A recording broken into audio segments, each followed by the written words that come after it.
오늘 우리가 하늘 죄인들로서 이 지상에 범죄하고 쫓겨내려온 천사들이었다는 사실에 대해서 말씀 함께 보도록 하겠습니다.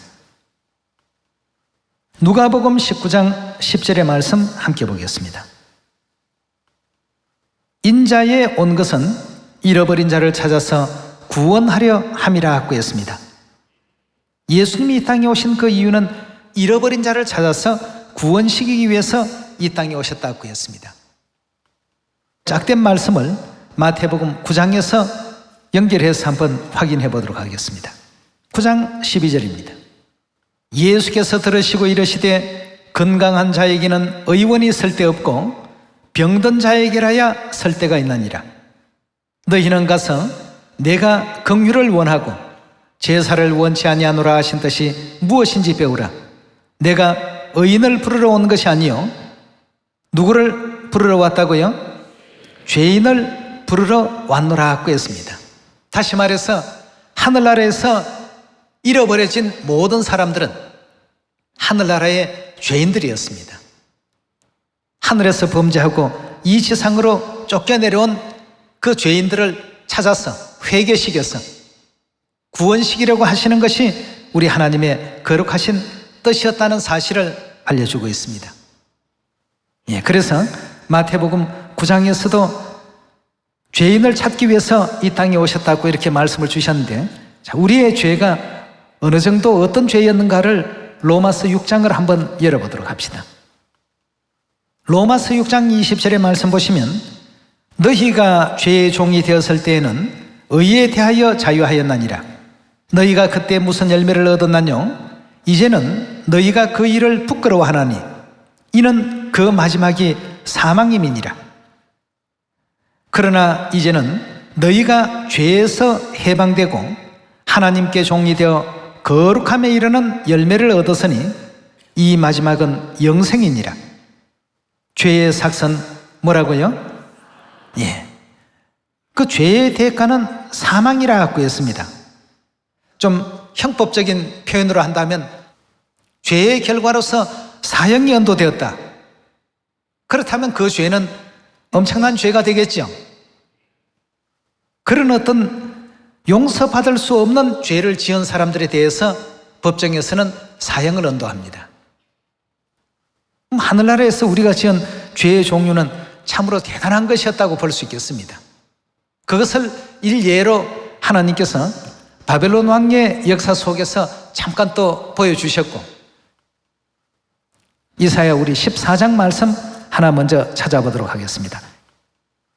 14장 12절입니다.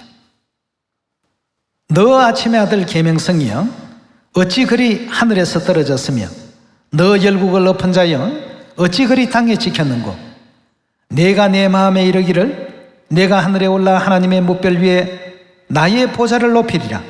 내가 북극 지폐 산 위에 좌정하리라.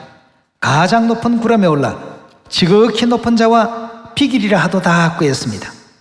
여기에 지금 보니까 지극히 높으신 하나님의 어떤 그 보좌를 탐하는 이런 어떤 죄를 지었으니까, 다시 말하면 그 반역하는 죄를 아침의 아들 계명성이 저질렀던 역사와 그에 동조했던 그 무리들, 요한계시록 12장에 보면 하늘의 전쟁이 있으니 미가엘과 그의 사자들이 용으로 더불어 싸울세 용과 그의 사자들도 싸우나 저희 있을 곳을 얻지 못하고 땅으로 내어 쫓기더라, 이 지구로 내어 쫓기더라 하는 장면을 우리가 확인할 수 있습니다. 결국 하늘에서 범죄했다는 그 범죄의 종류가 알고 보니까 하나님과 어깨를 나란히 하려는, 다시 말해서 그 보좌를 탐했던 아침의 아들 계명성의 그 모든 일들에 직접적이든 간접적이든 전부 관여가 되었기 때문에 이 지상으로 전부 쫓겨내려오게 되었고, 우리 모든 인류 인생들은 한결같은 죽음이라는 사형 판결을 받을 수밖에 없는 그런 어떤 입장이 되었던 것입니다. 그래서 예수님께서 의인을 부르러 온 것이 아니고 죄인을 부르러 이 땅에 왔다고 했습니다. 결국 이런 죄를 알게 모르게 지었던 하늘 자녀들도 있기 때문에 그들을 찾아서 다시금 속죄할 수 있고 회개할 수 있는, 또 하늘의 그 모든 죄를 없이 할 수 있는 언약을 하나님께서 세우시게 된 것입니다. 그 죄를 없이 하기 위해서 세워주신 그 언약에 대해서 우리 에베소 1장 말씀 하나 찾아보도록 하겠습니다. 에베소서 1장 7절입니다. 우리가 그리스도 안에서 그의 은혜의 풍성함을 따라 그의 피로 말미암아 무엇을 받았다고 했습니까? 구속 곧 죄 사함을 받았다고 했습니다. 그의 피로 우리가 죄 사함을 입게 되었다고 했습니다. 죄 사함을 얻게 하는 피는 과연 어떤 피를 의미하는 것이죠? 우리 마태복음 26장 17절의 말씀 함께 보겠습니다. 무교절의 첫날에 제자들이 예수께 나와서 가로되 유월절 잡수실 것을 우리가 어디서 예배하기를 원하시나이까? 가라사대 성한 아무에게 가서 이르되 선생님 말씀이 내 때가 가까웠으니 내 제자들과 함께 유월절을 너 집에서 지키겠다 하시더라 하라 하신대 제자들이 예수의 시키신 대로 하여 유월절을 예배하더라 하고 했습니다.